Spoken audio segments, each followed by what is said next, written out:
It's 11:47 on a Tuesday night and you're lying in bed staring at the ceiling. You can't sleep, not because of the coffee, not because of the noise outside. It's because tomorrow is the 15th and rent is due, and you already know before you even open that banking app that it's going to be close. So you reach over, grab your phone off the nightstand, squint at the brightness, and tap that little green icon. You watch the screen load. There it is. Your checking account balance, $1,214. Rent is $1,150, which leaves you $64 for 2 weeks, for food, for gas, for everything. And this heaviness just settles into your chest, because it's not like you're blowing money on stupid stuff. You go to work, you come home, you're not buying designer clothes or popping bottles, you're just living, and somehow living costs everything you make. You close the app, put the phone face down, and stare at the ceiling again. Except now there's this voice in your head asking a question you've been avoiding for months, maybe years. Is this just it? Is this just what life is? Here's why I'm telling you this. That feeling is not a sign that you're failing. It's a sign that you haven't crossed a line yet. A specific, measurable financial line that changes everything about how money works in your life. I'm not talking about becoming a millionaire. I'm not talking about some fantasy number that belongs to someone else's life. I'm talking about a real number, a reachable number, one that once you cross it, fundamentally alters the physics of your financial existence. That number is $50,000. Now, you might be thinking, $50,000, that's the magic number. And I get it. In a world where social media is full of 23-year-olds claiming 6 figures from dropshipping or flipping crypto, 50,000 might sound almost modest. But here's the truth, and this is something the flashy finance influencers will never tell you. $50,000 in savings and invested assets is more powerful than most people will ever understand. Not because of what it buys you, but because of what it does to you. How it changes the way money behaves around you. How it changes the way you think, decide, and breathe. But first, let's talk about where most people actually are, because this context matters. According to the Federal Reserve's Survey of Consumer Finances, the median American household has roughly $8,400 in savings. The median. That means half the country has less than that. A separate Bankrate survey found that 56% of Americans cannot cover an unexpected $1,000 expense with their savings. More than half the country is one car repair, one medical bill, one broken furnace away from financial crisis. And if you're sitting there thinking, yeah, that sounds like me, understand this. You are not bad with money. You are stuck in a system designed to keep you spending every dollar you earn. Between rent, groceries, insurance, gas, and the occasional moment where you just want to feel human and buy yourself something nice. The machine takes everything. Every paycheck goes in, every paycheck goes right back out. You're running on a treadmill, and a treadmill, no matter how fast you run, keeps you in exactly the same place. This is where things start to change, because what nobody tells you is that personal finance is not linear. It's not a straight line where every saved dollar feels exactly like the last one. It's curved. It's exponential.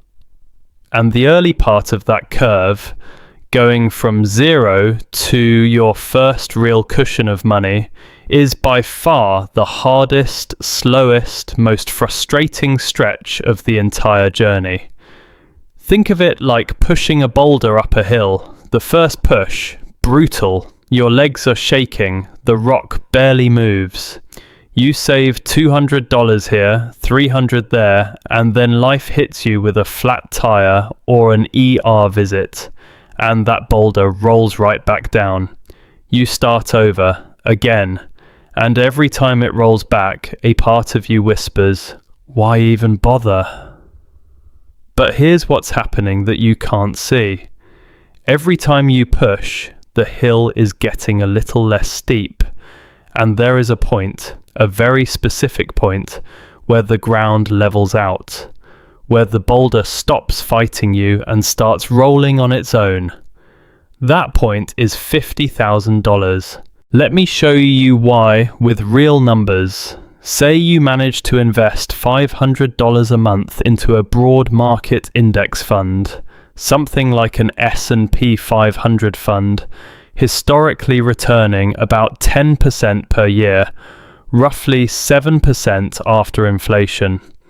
First year, you contribute $6,000. Your investment gains, maybe $300 or $400. You look at your account and think, the market gave me enough for a nice dinner. It feels pointless. Year 2, same thing. 12,000 contributed, total balance maybe 12,800.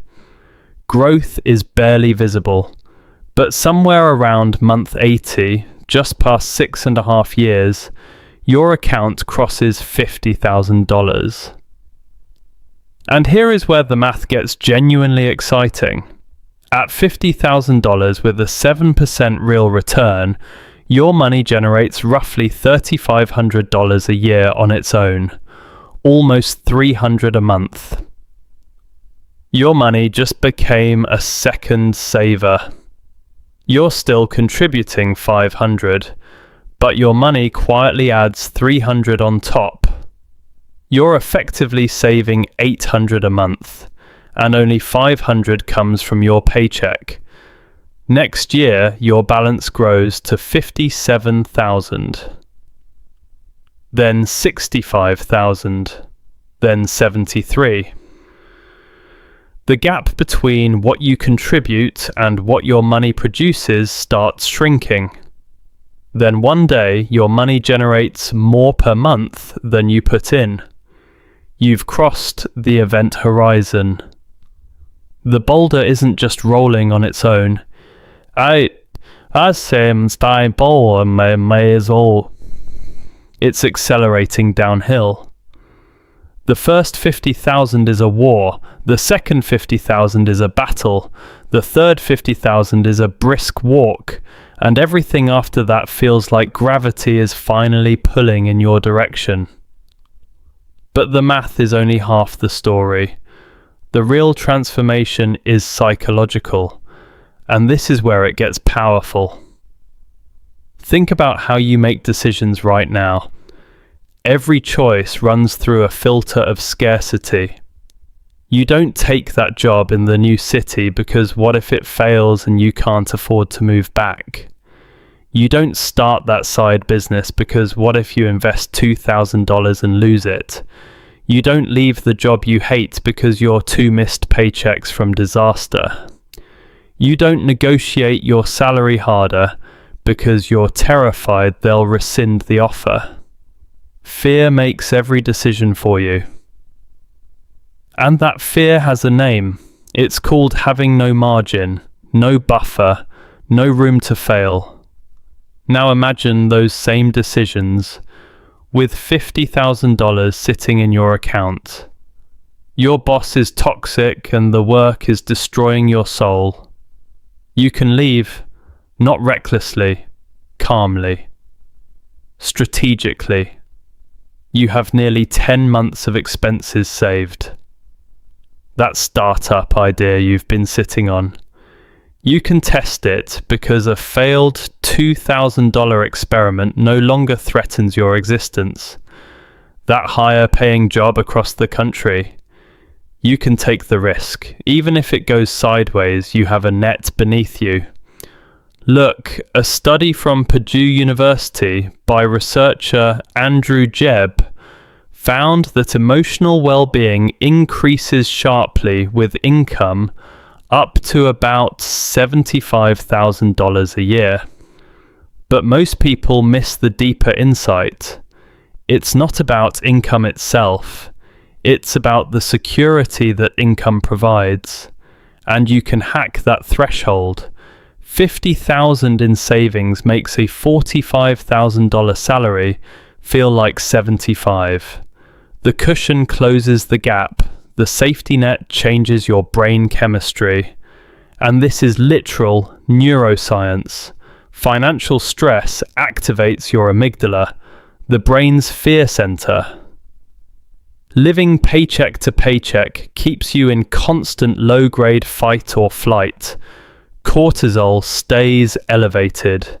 Decision-making narrows.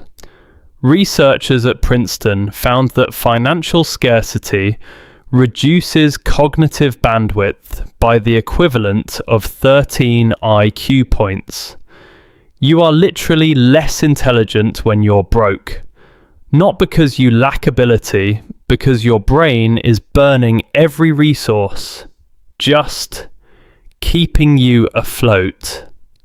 $50,000 doesn't just give you security, it gives you your mind back.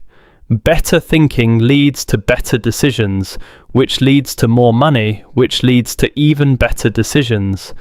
The compounding becomes personal. Now you might be thinking, this sounds great, but saving $50,000 is impossible. I can barely save 50. I hear you. So let me make this feel real. If you save $300 a month and invest at 7%, you reach $50,000 in about 10 years. $300 a month is $10 a day. That's the streaming service you forgot to cancel, the lunches you could pack 3 times a week, the subscription box you don't really need. If you push to $500 a month, you're there in under 7 years. Add even modest income growth, a raise here, a side hustle there, and you shave off another year or 2. The point isn't the exact timeline. There is a specific, calculable path from where you are right now to the moment money starts working for you instead of against you. And what happens on the other side? Doors open that you didn't know existed. You qualify for better loan terms. You can meet investment minimums. You can put down a real estate deposit. You can fund a business. Wealthy people don't make money by working harder. They make money by deploying capital. And $50,000 is the threshold where capital becomes deployable. Below it, you're a consumer. Above it, you begin to become an investor. Federal Reserve data confirms this. Families above $50,000 in savings are dramatically more likely to own appreciating assets like stocks, real estate, and businesses.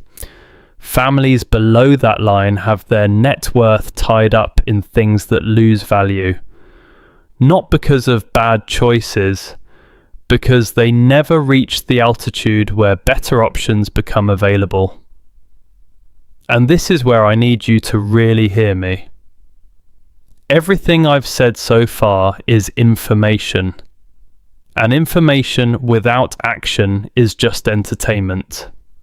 What separates the person who watches this and feels inspired for 20 minutes from the person who actually changes their life is one single thing: starting.